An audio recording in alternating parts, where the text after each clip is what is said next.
The Persona games are great on the go, and I wanted to talk about all of the different entries in the franchise and how they run here on the Thor. A couple of these games have a couple of different versions as well, so we're going to talk about how these different versions perform and which one you guys should run. Alright, so starting off with the first game in the franchise, Shin Megami Tensei Persona.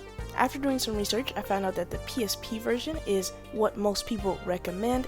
The Thor runs pretty much all PSP games amazingly, and I'm running it at a 4x resolution. So this game started the whole Persona concept, where you play as a high school student and fight enemies in dungeons using the power of different parts of your psyche called personas. It's a huge turn-based RPG that actually has position-based combat, similar to something that you see in Mega Man Battle Network, where it matters where your allies are positioned, and they have different abilities and different attacks that reach different parts of the battlefield. Now, if you guys want to get into Persona now and you're looking for a good spot to hop in, I actually don't really recommend this one. I recommend one of the later games in the franchise, but we're going to talk about that later. And the cool thing is, aside from Persona 1 and Persona 2, you can hop into any Persona game that you want because they all have stories that are separate from each other. So next, let's quickly talk about Shin Megami Tensei Persona 2. I also ran the PSP version here. Once again, it runs great, and it is a continuation off of the first game. And they also added Undertale kind of like combat options, where you can reason and talk with the enemy, and you can definitely see that Undertale got some of their inspiration from this game. Now we hop into Persona 3. This is the first huge step for this franchise. Now there are two main versions of this game that you can play, either Persona 3 Portable or Persona 3 Reload,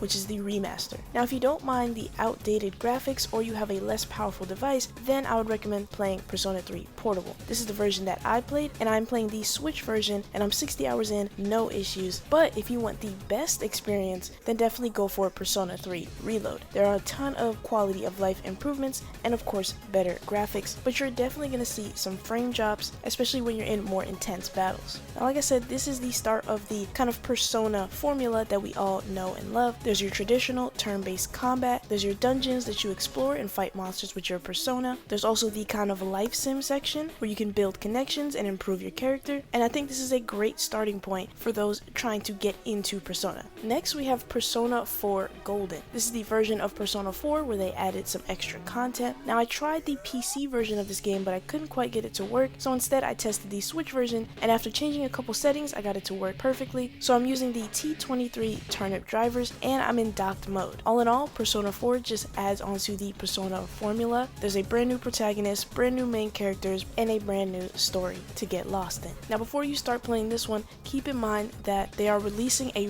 remastered version of this game in February of next year. Next, we have our first 3DS entry in the Persona series. This is Persona Q, and it released after Persona 4. So there are characters both from Persona 3 and 4, and you can choose which protagonist that you want to follow. So this game kind of returns to Persona's roots. It's mostly focused on exploring dungeons and combat versus the life sim kind of part of Persona, and it runs great here at a 4x resolution in Azahar. Now this has a completely separate story from Persona 3 or 4, so you could just hop right into this one, which if the life sim portion of Persona doesn't really interest you as much, this can be a good way to hop in and still get that Persona experience. I still do recommend playing either Persona 3 or 4 before hopping into this one, because you're going to see a lot of friendly faces and some references to the old games, but it's not necessary by any means. If you don't play those games, you're not going to be lost in Persona Q. The next entry we have is Persona 5. We're going with the Switch version, and it runs great here. I did the same thing I did with Persona 4. I did the T23 drivers, and I put it in docked mode. This is definitely the best looking and most flashy Persona yet. There's gorgeous cutscenes, flashy and fun battles,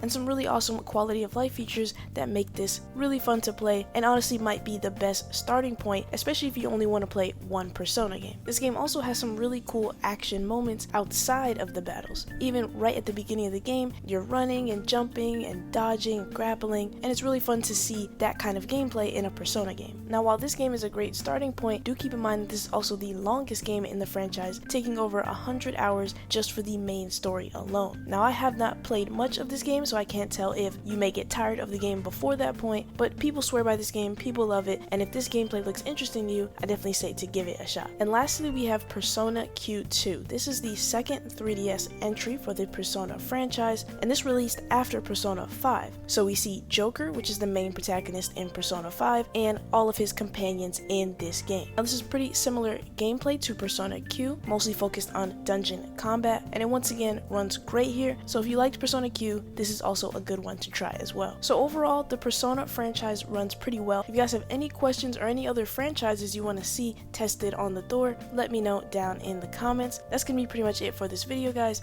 Thank you so much for watching. Like and subscribe. It's easy. I will see you guys next time.